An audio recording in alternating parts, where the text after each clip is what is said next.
So good morning everyone. It is lecture number 33 by Mr. Sanjay Gupta, Assistant Professor Electrical Engineering, and in which we will discuss Unit 2 remaining portion DC machine. So let us start today's topic.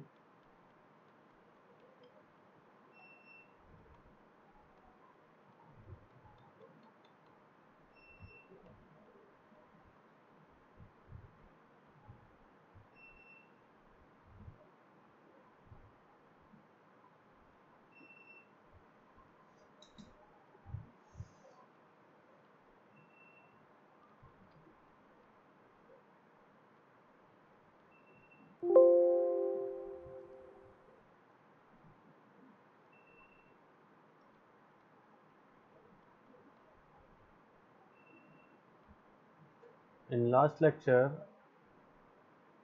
we were discussing about the starter 3-point and 4-point starter working principle, and now in this lecture we will discuss about the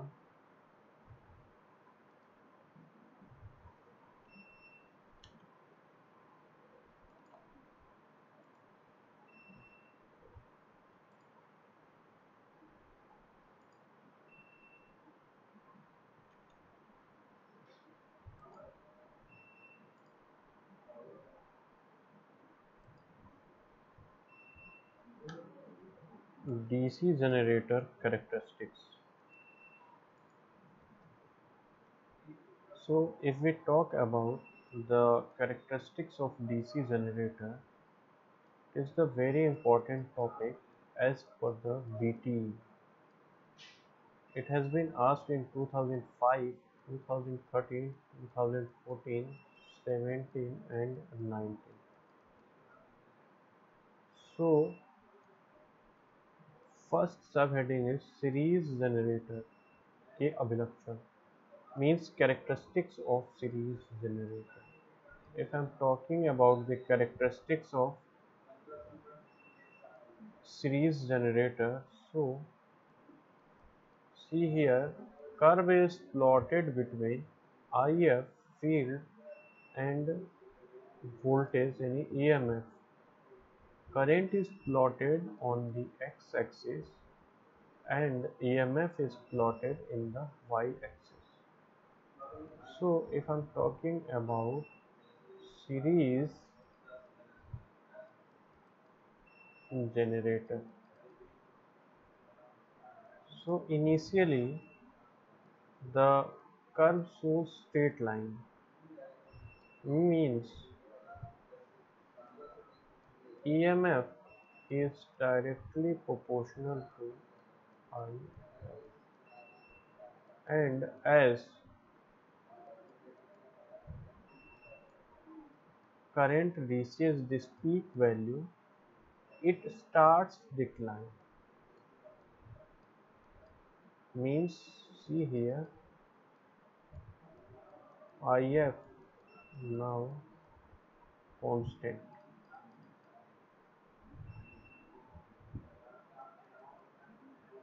Here see IF and VT terminal, both curve is almost same. If I'm talking about the description, how we will write in the booklet provided in the BTE, इस curve में induced EMF E और terminal voltage VT को y अक्ष में तथा field current IF को x axis में plot किया गया। यह 0 से कुछ ऊपर स्टार्ट होता है, जो यह दर्शाता है कि फील्ड इलेक्ट्रिक करंट का मान 0 होने पर भी इसमें रेजिडुअल मैग्नेटिज्म के कारण कुछ न कुछ EMF उत्पन्न होता है। फील्ड इलेक्ट्रिक करंट बढ़ने पर सैचुरेटेड कार्य तेजी से बढ़ता है, means saturation start rapidly, so field pole की सेचुरेशन कर्व धीरे धीरे सेचुरेट होते जाता है। मीन्स यहाँ पे आप देख पा रहे हैं कि आई एफ जो फील्ड करेंट है दैट गेट्स सेचुरेटेड,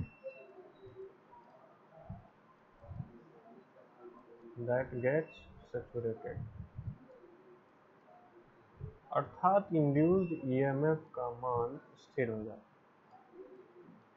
कर्व 2 जो प्लॉट किया गया है ये वाला, टर्मिनल वोल्टेज VT तथा फील्ड इलेक्ट्रिक करंट के बीच में, जो यह दर्शा रहा है कि आर्मेचर तथा फील्ड वोल्टेज ड्रॉप के कारण टर्मिनल वोल्टेज का मान ईएमएफ से कम होता है, VT का मान कम होता है ईएमएफ के कारण।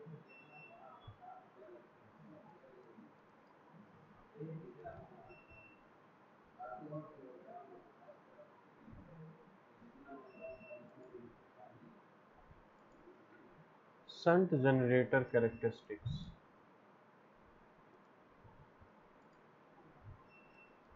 In shunt generator characteristics, current is plotted IA or IF is plotted in x-axis, and in y-axis we are plotting EMF or terminal voltage. So we get like this curve. One is the internal characteristics. Internal characteristics, and 2 represent external characteristics.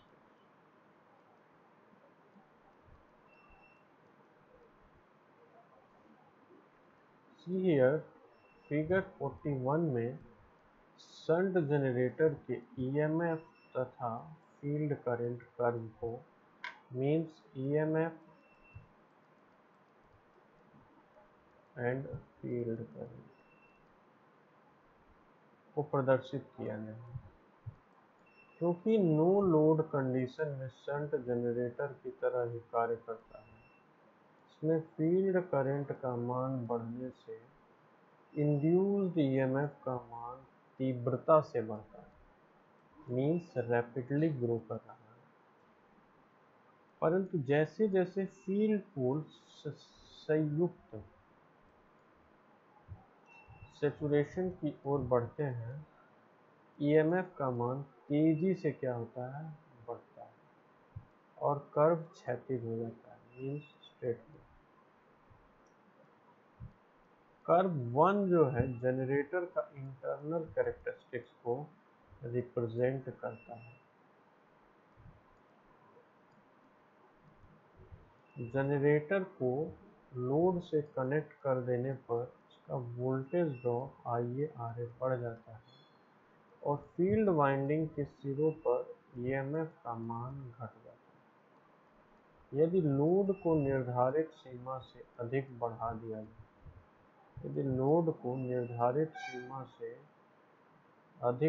दिया जाए, अर्थात load resistance को लगभग नगण्य कर दिया जाए, तो आर्मेचर करंट IA का मान 0 तक भी घट सकता है, जैसा कि 1 में दिखाया। ये देखिए, it is getting 0 at this point. Figure 41 में जो प्रदर्शित कर्व 2 है, ये जनरेटर का एक्सटर्नल कैरेक्टरिस्टिक्स को रिप्रेजेंट कर रहा है। यह ईएमएफ वर्सेस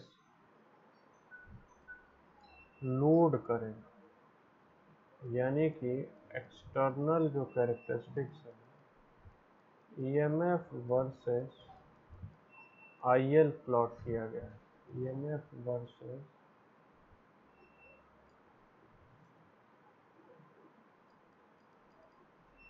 IL, यानी कि 2 वाला जो है नियर द y एक्सिस होगा और 1 जो है इंटरनल जो है away from axis and it is near to the axis. Armature voltage drop बढ़ने के साथ साथ टर्मिनल वोल्टेज बढ़ने का। यदि आर्मेचर वोल्टेज ड्रॉप IaRa बढ़ता है और बढ़ते बढ़ते लोड रेजिस्टेंस का मान लगभग 0 अगर हो जाता है, टर्मिनल वोल्टेज का मान घटते गिरते 0 हो जाता है।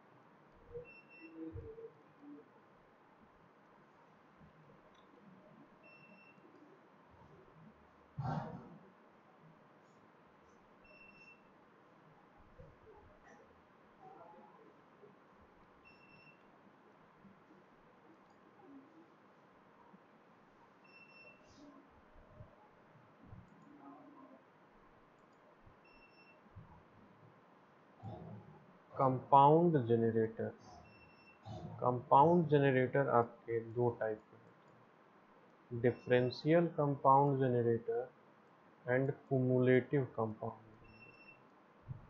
Differential compound generator and cumulative compound generator.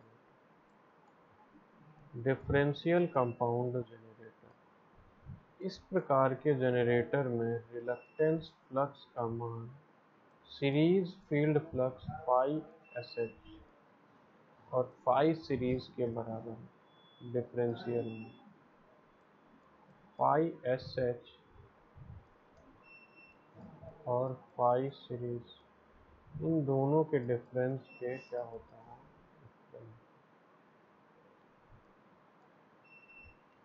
इस प्रकार लोड करंट का मान तेजी से बढ़ने पर टर्मिनल वोल्टेज का मान तेजी से घटता है।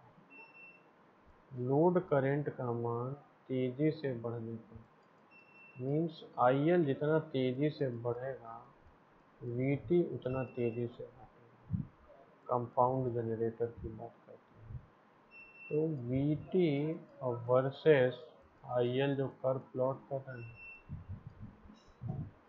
IL का मान जितना तेजी से बढ़ रहा है उतना ही तेजी से हमारा VT का जो कर्व है दैट इज डिक्लाइन। ये कर्व हमारा क्या हो रहा है, डिक्लाइन हो रहा है, जैसा कि चित्र 39 में प्रदर्शित किया गया। Curve differential compound generator external अभिलक्षण को प्रदर्शित करता है।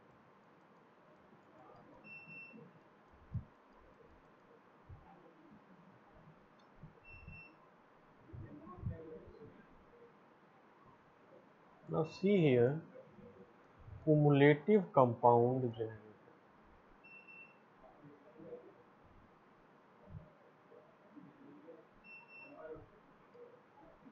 इस प्रकार के जनरेटर में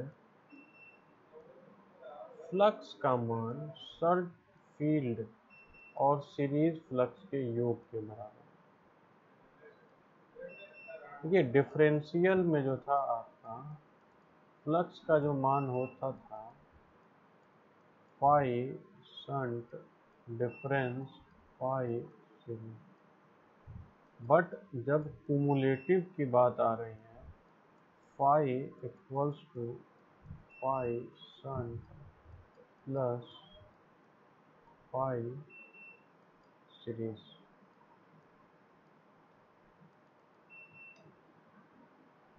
इस प्रकार सीरीज फील्ड के एम्पियर टर्म कंपाउंडिंग की मात्रा को निर्भर करता है। कुमुलेटिव कंपाउंड जनरेटर के लिए लोड करंट IL तथा टर्मिनल वोल्टेज VT के बीच खींचा गया ग्राफ, ये टर्मिनल वोल्टेज एंड IL के बीच जो कर्व प्लॉट किया गया है, see here this is over, this is level and this is under। तो जो आउटर कर्व है that is over and this is normal or level. This represent under.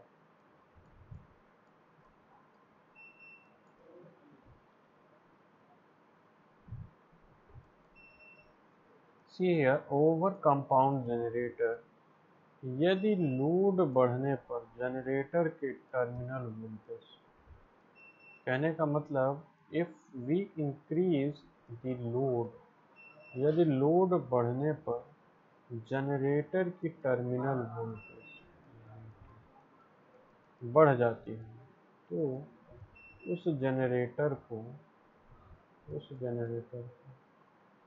Over compound generator, इसमें series field winding बढ़ी रखी, level या flat compound generator, यदि load बढ़ने पर टर्मिनल वोल्टेज कांस्टेंट रहता है,